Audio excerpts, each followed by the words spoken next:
नमस्कार। एक बार फिर से सभी दर्शकों का स्वागत है। ये शानदार मंच पूरा देश और दुनिया देख रही है और जिस तरीके से एक आज गेस्ट आए हैं, मैं समझता हूं कि अपने आप में शानदार है। संजय भाई, आपको बहुत आपका स्वागत है और बधाई इसलिए कि अब आप नेशनल पार्टी हो गए हैं और बाकी जगहों पे आपकी नज़र है। गुजरात से लौटने के बाद तो अब नज़र कहाँ कहाँ है आपकी कि कहाँ कहाँ आप जाने वाले हैं, किसके साथ गठबंधन करने वाले हैं, कैसे सरकार में आने वाले हैं? देखिए, मुझे लगता है कि जब हम लोगों ने अपना सफ़र शुरू किया था तो कोई यकीन नहीं करता था कि आम आदमी पार्टी भी कहीं चुनाव जीत सकती है। जी। 2013 में अप्रत्याशित परिणाम दिल्ली में आया, 28 सीटें हमारी आई, सरकार बनी। दूसरी बार 67 सीट आई, तीसरी बार 62 सीट आई। पंजाब में पहली बार 20 सीट आई, दूसरी बार 92 सीट आई। गोवा जैसे सुदूर राज्य में हमको 2 विधानसभा की सीट मिली, वहां पर राज्य के अंदर मान्यता प्राप्त दल हम बने। और अभी गुजरात, जी। जो बीजेपी का गढ़ माना जाता है, मोदी जी अमित शाह जी का गढ़ माना जाता है, बीजेपी की प्रयोगशाला मानी जाती है, उस गुजरात में 41 लाख वोट लेके 35 सीटों पे सेकंड पोजीशन पे रह के 5 विधानसभा की सीटें जीतना, मैं समझता हूं बहुत बड़ी उपलब्धि है। और जैसा आपने कहा, 10 वर्षों में भारत की राष्ट्रीय पार्टी बनने वाली पार्टी बनने का जो गौरव हम लोगों को प्राप्त हुआ, वो अरविंद केजरीवाल जी के नेतृत्व और हमारे काम के कारण। लेकिन संजय भाई, आपको लगता नहीं है कि क्या आप कांग्रेस की आप प्रदर्शन देखिए और आम आदमी पार्टी का प्रदर्शन देखिए, जितनी मेहनत मैं समझता हूँ अरविंद जी ने की, मनीष सिसोदिया ने की, आपने की, आपकी पूरी की पूरी टीम वहाँ लगी हुई थी।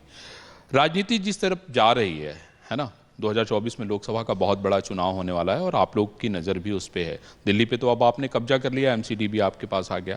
आपको लगता नहीं कि किसी के साथ गठबंधन होना चाहिए, एक उसका विकल्प खुले रखा जाना चाहिए कि जिससे कि श्योर शॉट हो कि भाई हाँ, हम आने वाले समय में, आने वाले दिनों में सरकार भी बना लें? देखिए, ऐसा है कि इसके बारे में तो जो उसका कोई विकल्प खुला है, मैं यही समझना चाहता हूं। अभी तक अगर पार्टी के सर्वोच्च नेता अरविंद केजरीवाल जी के स्टेटमेंट को हम माने जी और उसी को आधार बनाएं, तो उनका साफ तौर पे कहना है कि भाई गठबंधन हमारा इस देश की जनता के साथ है और हम राज्य दर राज्य अपना संगठन तैयार कर रहे हैं, चुनाव लड़ रहे हैं और चुनाव में जहां जैसे हमको परिणाम मिलेंगे उसके हिसाब से हम आगे बढ़ेंगे। तो ये और सभी राज्यों में एक जैसा परिणाम भी नहीं मिला। हम कई राज्यों में चुनाव लड़े तो वहां उतनी सफलता नहीं मिल पाई जितनी हमको उम्मीद थी। उत्तर प्रदेश उसका उदाहरण है। उत्तर प्रदेश उसका उदाहरण है, उत्तराखंड उसका उदाहरण है। जी। तो अपेक्षा के अनुरूप परिणाम नहीं मिला, लेकिन आम आदमी पार्टी लोगों के बीच में अपने मुद्दों को लेकर जा रही है। जैसे अगर हम गुजरात की बात करें तो गुजरात में हम गए तो हमने कहा कि हम 300 यूनिट बिजली फ्री देंगे, हम 1000 रुपए माताओं बहनों के लिए सम्मान निधि देंगे, हमने ये कहा कि हम 3000 रुपए बेरोजगारी भत्ता देंगे। तो जो हमारा मुद्दा है, जो दिल्ली में हमने काम करके दिखाया है, एजुकेशन पे, हेल्थ पे, बिजली पे, पानी पे, इन्हीं मुद्दों को लेके हम हर राज्य में लेके जा रहे हैं। और मैं समझता हूं कि कमोबेश सभी जगह पे यही समस्याएं हैं, दिक्कत है।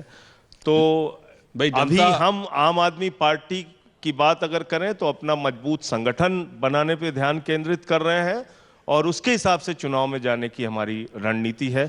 हम किसी गठबंधन की राजनीति में अभी तक आम आदमी पार्टी मतलब आप गठबंधन नहीं करेंगे? अभी कोई गठबंधन की राजनीति में हम नहीं जा रहे हैं। संजय भाई, कांग्रेस के विकल्प के रूप में आम आदमी पार्टी को जनता और देश इस समय देख रहा है, जो मेरी समझ पॉलिटिकल कहती है। और 2024 का जो चुनाव है वो बहुत बड़ा चुनाव है। भारतीय जनता पार्टी ये कह रही है कि नहीं, हम लोग उसको जीतेंगे। आम आदमी पार्टी भी पूरा जोर लगा चुकी है, अब आप नेशनल पार्टी हैं। तो मैं वही इस बात पे इसलिए जोर दे रहा हूं क्योंकि 2024 में आम आदमी पार्टी अकेले इतना बड़ा चुनाव तो नहीं जीत सकती। आप नेशनल पार्टी तो हो गए हैं। नहीं, बिल्कुल आपने ठीक कहा। 2024 का चुनाव बहुत ही मुश्किल भरा चुनाव होगा, इस सच्चाई को स्वीकार करने में कोई इनकार नहीं है। लेकिन जहां तक 8 वर्षों का सफर है भारतीय जनता पार्टी का, उनसे बहुत सारे सवाल पूछे जाएंगे। आज महंगाई आसमान छू रही है। रोटी पे, दाल पे, चावल पे, दूध पे, दही पे, छाछ पे, सरसों का तेल, पेट्रोल, डीजल, सब कुछ महंगा हुआ। आपने महंगाई कम करने का वादा किया था, आपने काला धन लाने की बात कही थी, आज काला धन दोगुना हो गया। आपने कहा था किसानों की आमदनी दोगुना होगी, किसानों की आमदनी पे अब आप कोई बात नहीं करते। एमएसपी आपने देने के लिए जो कमेटी बनाई वो वही लोग हैं जो तीनों काले कानून के समर्थन में थे। 1 साल तक देश का किसान अन्नदाता सड़कों पर बैठा रहा, 750 किसान शहीद हुए। बेरोजगारी का आलम यह है कि ये मेरा आंकड़ा नहीं है, ये पार्लियामेंट में सरकार ने बताया कि 22 करोड़ लोगों ने सरकारी नौकरी मांगी 8 सालों में और 7 लाख मात्र लोगों को रोजगार दे पाई ये सरकार। तो ये सारे सवाल संजय भाई, अगर हम बात जनता आपकी के सही बीच है, में जाएंगे लेकिन तो मैं आपसे- समझता हूं ये सारे सवाल लेकर जाएंगे तो इसका जवाब देना भी बीजेपी के लिए मैं मुश्किल यही होगा। आपसे समझना चाहता हूं और हमारा मंच भी समझना चाहता है कि जब इतनी सारे सवाल हैं जिसका जवाब नहीं है, बेरोजगारी है, महंगाई है, उसके बाद भी बीजेपी जीत रही है। देखिए अरविंद जी, आप किस तरह से मूल्यांकन कर रहे हैं? नहीं, मैं यही आपसे समझना चाहता हूं। मैं भाई, बता रहा हूं आप ना बता रहे हैं ना, एक मिनट में भाई बता रहा हूं गुजरात में इतनी बड़ी जीत हुई। मैं बता रहा हूं आपको। हाँ, जी। मैं ये कह रहा हूं कि आप उनके जीत का मूल्यांकन किस आधार पर कर रहे हैं? 3 जगह पर उनकी सरकार थी। एमसीडी में उनकी सरकार थी, हिमाचल प्रदेश में उनकी सरकार थी, गुजरात में उनकी सरकार थी। गुजरात की सरकार वो अच्छे बहुमत से बचाने में कामयाब रहे। ठीक है। हिमाचल का चुनाव वो हारे हैं, एमसीडी का चुनाव हारे हैं, और ऐसे नहीं हारे हैं। पिछले चुनाव की तुलना में अगर मूल्यांकन आप करेंगे, 80 सीटें भारतीय जनता पार्टी हारी है एमसीडी में और हम 80 सीटें अधिक जीते हैं।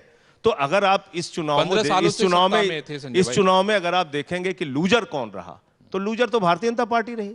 तो ऐसा नहीं है कि भारतीय जनता पार्टी के खिलाफ माहौल नहीं बन रहा है, ऐसा नहीं कि भारतीय जनता पार्टी के खिलाफ लोगों के मन में गुस्सा नहीं है, नाराजगी नहीं है। जो वादे उन्होंने किए थे, किस रूट पे चलती है बुलेट ट्रेन, जरा बताइए मुझे। आज 10 लाख करोड़ रुपए का सरकार ने बड़े बड़े पूंजीपतियों का राइट ऑफ कर रखा है। एनपीए का राइट ऑफ का मामला है, उस पर सरकार जवाब नहीं देती। कहते हैं साहब हम नाम नहीं बताएंगे किन पूंजीपतियों का हमने लोन माफ किया है। तो आप बताइए कि एक किसान अगर 1 लाख रुपए का कर्ज बाकी है, या आप 5 लाख रुपए का भी कर्ज बाकी है, बैंक के सामने आपका पोस्टर लगा दिया जाता है, पूरे मोहल्ले में आपको बदनाम किया जाता है, लेकिन सरकार क्या कह रही है, जो बड़े बड़े पूंजीपतियों का लोन है हम उनके नाम नहीं बताएंगे। तो ऐसे बहुत सारे सवाल हैं। आज हजारों करोड़ लूट के हिंदुस्तान का तमाम भगोड़े विदेशों में बैठे हुए हैं। आप सवाल पूछिए कि भाई उन पे कार्रवाई क्या होगी, तो कहते हैं हमें मालूम नहीं कहां है। मतलब ललित मोदी की फोटो एक आई पिछले दिनों सुष्मिता सेन जी के साथ। सुष्मिता सेन जी को पता है ललित मोदी कहां है? हमारी भारत की सरकार को, एनआईए को, सीबीआई को, ईडी को नहीं पता है कि ललित मोदी कहां है। तो आप बताइए, इस देश के बैंकों में जो आम आदमी का पैसा जमा है, उस पे लाखों करोड़ की जो लूट हुई है, इसका जवाब कौन देगा? ऐसे तमाम प्रश्न हैं जिनका जवाब भारतीय जनता पार्टी से चुनाव में अगर गंभीरता से चुनाव लड़कर मांगा जाए तो उनको मुश्किल होगी, और उनके खिलाफ जनता में एक मत है जो वोट के रूप में तब्दील मैं होगा। आपकी बात से सहमत हो गया। अब एक परिस्थिति मान लीजिए ये बनती है कि भाई एक माहौल बनता है, सारी विपक्षी पार्टियां आप देख रहे हैं, केसीआर उधर लगे हुए हैं, ममता बनर्जी उधर लगी हुई हैं, अखिलेश उधर लगे हुए हैं, आरजेडी और नीतीश कुमार इधर लगे हुए हैं, लोगों से मीटिंगें हो रही हैं। आपको लगता नहीं है संजय भाई कि ये जिस तरह से लोग अलग अलग जगहों पे लगे हुए हैं, शायद एक साथ लगते तो शायद कोई बड़ा पेड़ गिरा पाते? वैसे तो मुझे नहीं लगता कि कुछ हो पाएगा। देखिए पिछला 2 चुनाव छोड़ दीजिए आप, इसके पहले आप देखिए कि खुद भारतीय जनता पार्टी, अटल जी की जो सरकार बनी, एक 13 महीने वाली सरकार और दूसरी बार की सरकार, 23 दलों के साथ सरकार बनाई। हाँ, देखा वो। नरेंद्र मोदी जी की पहली सरकार जो बनी, उसमें भी बहुत सारे दल। आज भी इनकी पार्टी का, इनकी सरकार का क्या नाम है? राष्ट्रीय जनतांत्रिक गठबंधन। हालांकि गठबंधन में अब कोई दल बचा नहीं है, इक्के दुक्के छोड़ के शिवसेना भी जा चुकी है, अकाली दल भी जा चुका है। लेकिन जहां तक गठबंधन की राजनीति है, आज की तारीख में अगर आप भारत जैसे विशाल देश में देखेंगे, बहुत सारी जगहों पे क्षेत्रीय दलों का उभार हुआ है। अब कई बार अरविंद जी, बहुत प्रचंड बहुमत रहना भी अहंकार का कारण बनता है। बहुत प्रचंड बहुमत रहना भी तानाशाही सवाल का इसीलिए कारण तो मैं बनता है। आपसे ये पूछ ही रहा हूं।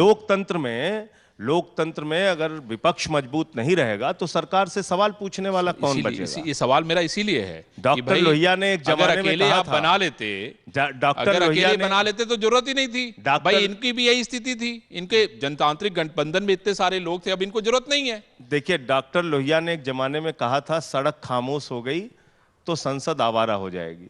यानी सड़क की राजनीति का दबाव, सड़क के आंदोलनों का दबाव संसद पर होना चाहिए।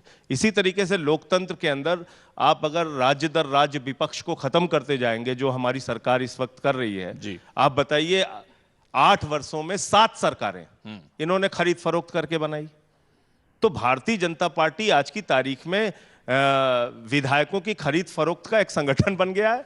उत्तराखंड में, अरुणाचल में, मध्य प्रदेश में, कर्नाटक में, गोवा में, महाराष्ट्र में। आम आदमी पार्टी ने पूरा उन्हीं का रणनीति अपनाया। अब और क्या चाहते हैं? नहीं, कौन सी रणनीति नहीं, आप बताइए। हमारा कहने का मतलब है कि ये खरीद फरोख्त की राजनीति में सिर्फ भारतीय जनता पार्टी का विश्वास है।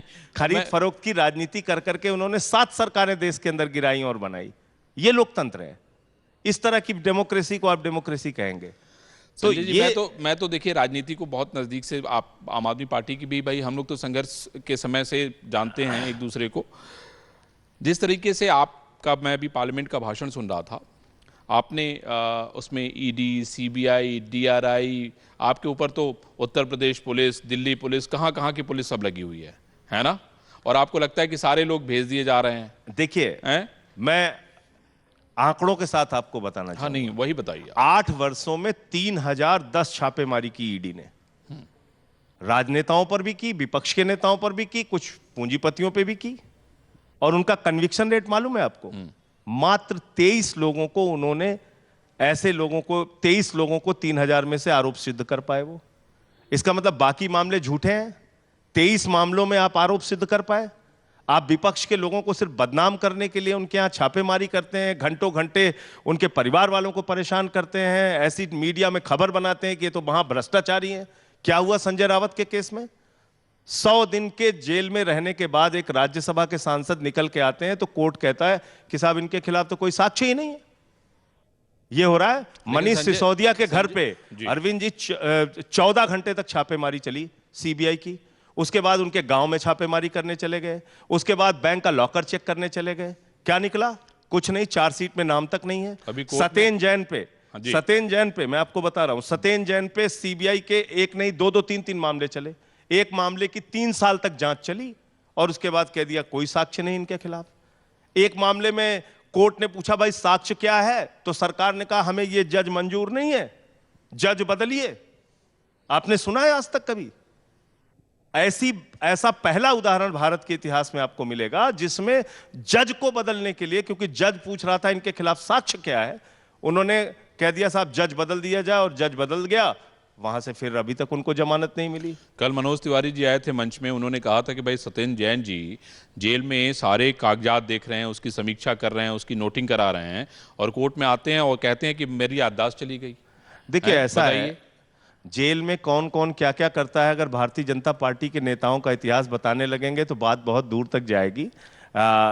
इस देश के गृह मंत्री एक जमाने में जब वो जेल में थे तो उनको किस तरह की वीवीआईपी सुविधा थी वो आप पता कर सकते हैं। और जहां तक सत्येंद्र जैन का सवाल है, सत्येंद्र जैन आप सब लोग जानते हैं, उनके पिता की मृत्यु हुई थी कोरोना के समय में, फिर भी दिल्ली वालों की सेवा कर रहे थे। सत्येंद्र जैन वो शख्स हैं जिनको खुद कोरोना के समय में स्वास्थ्य मंत्री रहते हुए कोरोना से वो ग्रसित हुए, जिंदगी मौत से बाहर निकल कर आए, जूझ कर आए। तो आज उनको ट्रीटमेंट की जरूरत होती है। तो मुझे लगता है कि रोज एक वीडियो जारी करके, और पहली बात तो ये भी, इसकी भी जांच होनी चाहिए कि उनको कहां से वीडियो मिल रहा है। अगर कोई साक्ष्य आपके पास है सत्येंद्र जैन के खिलाफ तो कोर्ट में दीजिए, कोर्ट उसका संज्ञान लेगा। कल पूर्व डीजी के खिलाफ कार्रवाई हो गई, कमेटी ने रिपोर्ट दे दी और संदीप गोयल को सस्पेंड कर दिया गया। कार्रवाई तो किसी के भी खिलाफ करते रहेंगे, ये सरकार इनकी है।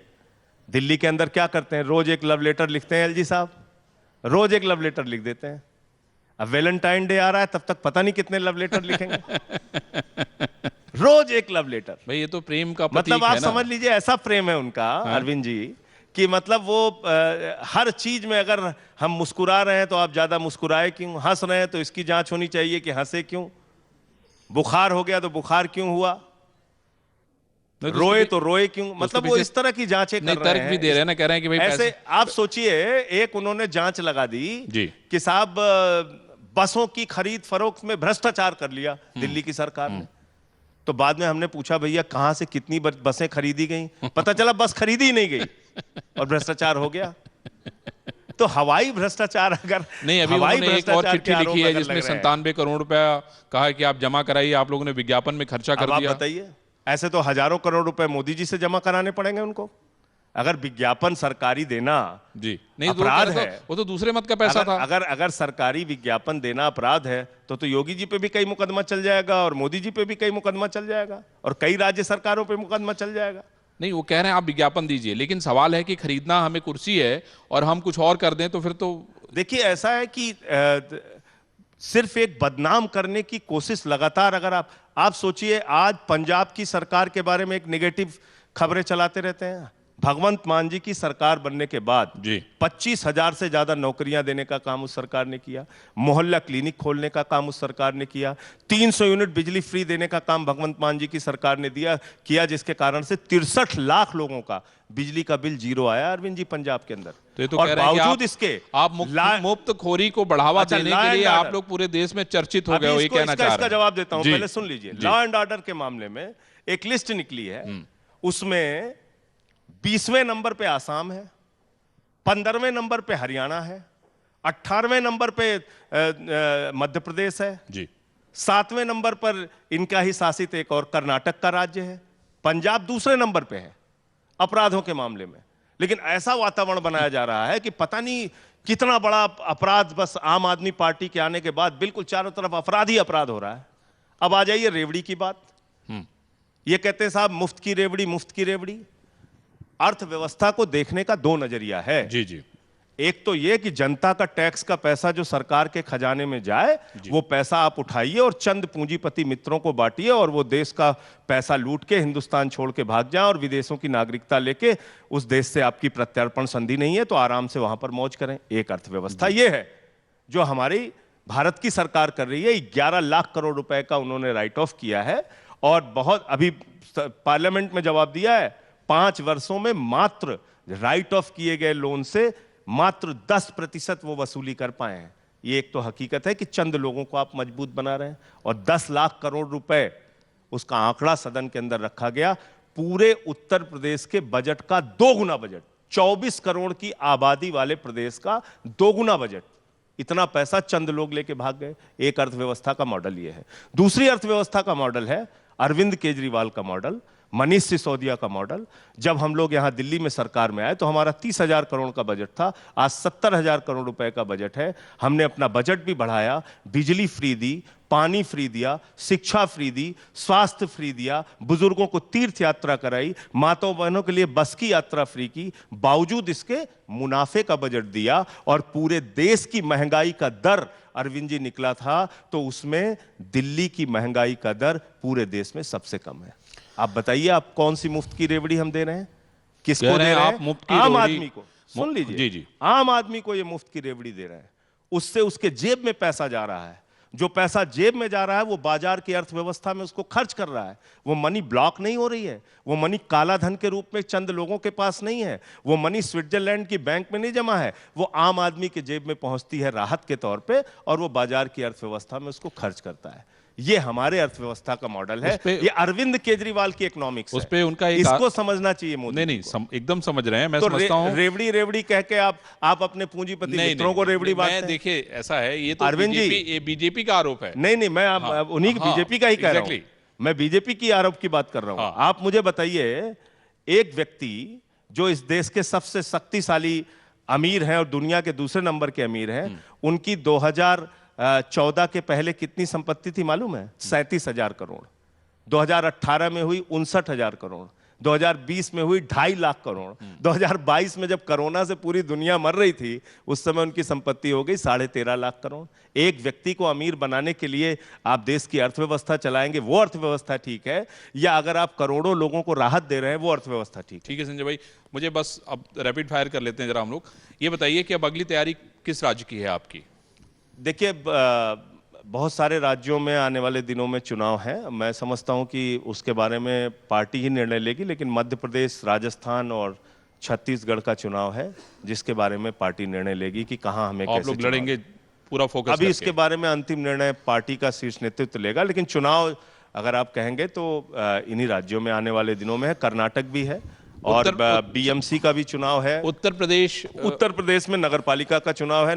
नगर निकाय के 763 नगर निकायों में आम आदमी पार्टी चुनाव लड़ेगी। अच्छा संजय भाई, ये कह रहे हैं आपको इतना सारा मतलब यहाँ पे मुकदमे किए गए, उत्तर प्रदेश में इतनी आपने यात्राएं की, है ना, मैं तो उसका गवाह हूँ, हैं, कितने सारे मुकदमे ला दिए, वो सब चल रहे हैं कि खत्म हो गए? चल रहे हैं मुकदमे, 24 मुकदमे किया बाबा जी ने।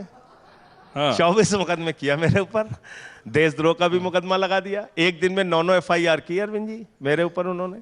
तो ठीक है, उनका अपना काम है, FIR करें, मुकदमे लिखें। मुझे सुप्रीम कोर्ट से स्टे मिला है, वरना अच्छा। आपके साथ बैठ के इंटरव्यू नहीं कर रहा होता, मैं भी अभी जेल में होता। एक और सवाल है मन में, पंजाब में आप कह रहे हैं कि सब मतलब आप लोगों को बदनाम करने की कोशिश की जा रही है। आप देखिए, ये इतने बड़े बड़े गैंगवार हो रही है, इसके पहले तो हमने देखा ही नहीं था। मैं पहली बार देखा कि इतने बड़े बड़े गैंगस्टर पंजाब में हैं। 17 से पहले मैं वहां इंचार्ज के तौर पे काम कर चुका हूं। मैं आपको बता रहा हूं जी, दिन दहाड़े सरेआम गोली मार के हत्या कर दी जाती थी। ड्रग्स का ऐसा कारोबार था, और जो चिट्टा बेचने वाला जो परिवार था, उसकी एक सांसद जो पार्लियामेंट में बोल रही थी, उनसे ही सवाल पूछना चाहिए कि कौन करता था ड्रग्स का धंधा, कौन करता था बसों का धंधा, कौन करता था जमीनों पे अवैध कब्जे, कौन लोग जिम्मेदार थे इसके लिए? जिन लोगों ने पंजाब के खदानों से लेके, जमीनों से लेके, बसों से लेके, होटलों से लेके सब कुछ बेचा, ड्रग्स में पंजाब को डुबोया, आज वो हमारे ऊपर आरोप लगा रहे हैं। वो लोग सवाल कर रहे हैं जिन्होंने पंजाब को बेचने का काम किया। भगवंत मान जी के नेतृत्व में एक बेहतरीन, अच्छी और जनहित में काम करने वाली सरकार चल रही है।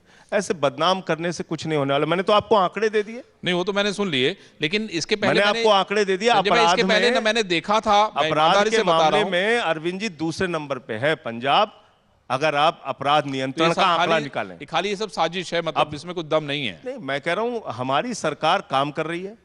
अगर आप देखिएगा, इनकाउंटर हुए, तमाम अपराधी मारे गए, ड्रग्स के कारोबार में जो लोग शामिल थे, कितने रोज कहीं हीरोइन पकड़ने का काम करती है हमारी सरकार, कहीं किसी अपराधी को पकड़ने का काम करती है, ड्रग्स पे नियंत्रण लगाने का काम सरकार कर रही है लगातार।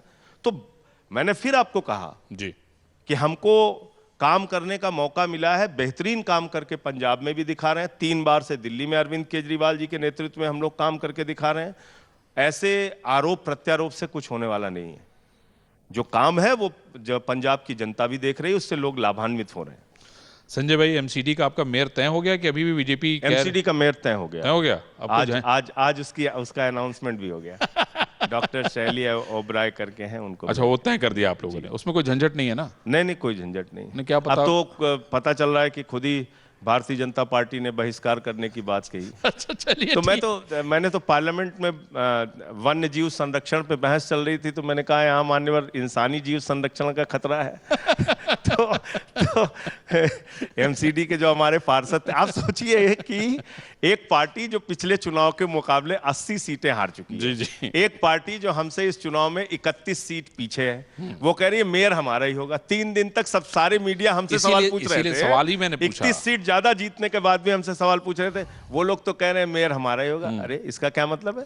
मतलब खुलेआम दादागिरी कि हम तो बनाएंगे ही बनाएंगे साहब, भले ही आप कितना भी जीत के आओ, सरकार तो हमारी बनेगी। सवाल हमने इसीलिए पूछा क्योंकि हम लोग दिल्ली में बैठे हैं। नहीं, अभी फिलहाल तो यही बोला है भाजपा वालों ने कि वो चुनाव का जो मेयर का चुनाव होगा उसका बहिष्कार करेंगे। तो जाहिर तौर से आम आदमी पार्टी का जो प्रत्याशी घोषित किया हम लोगों ने, तो उसको जिता देंगे आप लोग, है ना?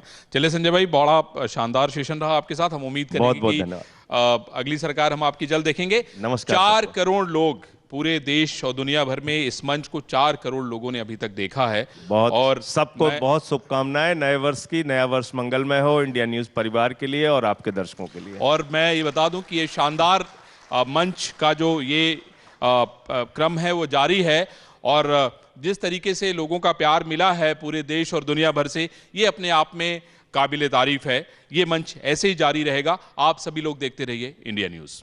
For more such videos, subscribe to the NewsX YouTube channel, hit the bell icon.